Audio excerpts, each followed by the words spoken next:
My son once told me I was never really in the war. He had no idea there was a recording proving otherwise.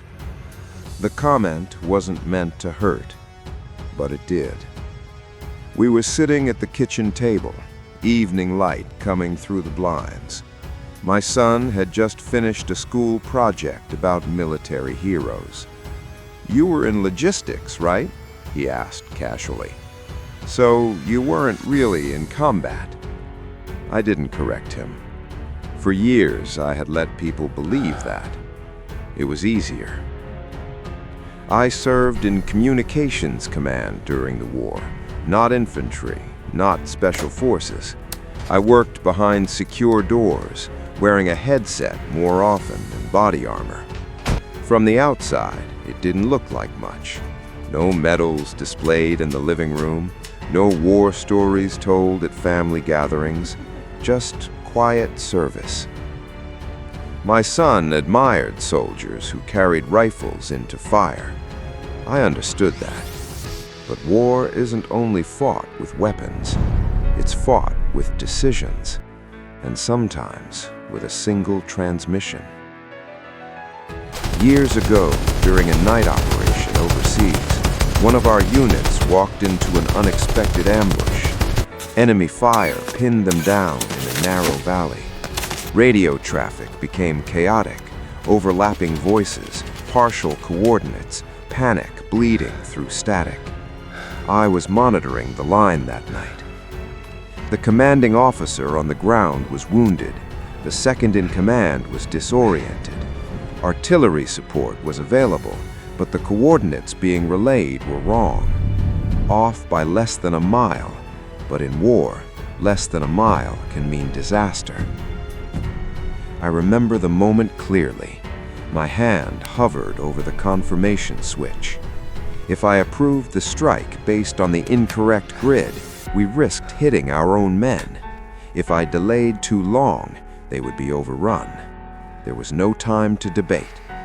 I recalculated based on fragments of terrain descriptions, ridge angles, echo delay, wind distortion over the mic. It was imperfect science under pressure. I overrode the coordinates, approved the strike. Seconds later, the ground shook through the transmission, then silence, then a voice through static. "Target neutralized, we're clear." 18 soldiers walked out of that valley alive.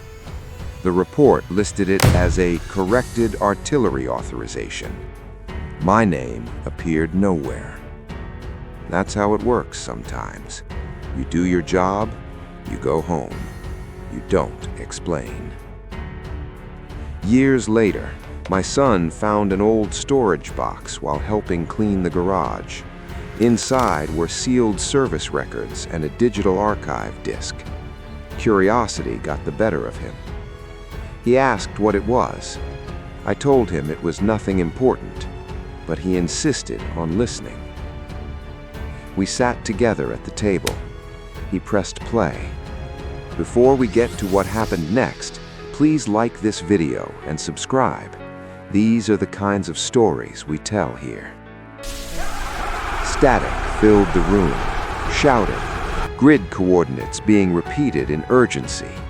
My younger voice, calm, controlled, cutting through the noise. Negative on those coordinates, stand by. A pause. Then, strike authorization updated, confirm new grid. The sound of distant impact echoed through the speakers. Then that final transmission. Target neutralized, we're clear. My son didn't speak for a long time. When the audio ended, he looked at me differently. "You did that?" he asked quietly. "I did my job," I replied. He nodded slowly. "I didn't know. I didn't need you to." War changes people in ways that aren't always visible. Not every soldier carries scars you can see. Some carry decisions. Some carry silence.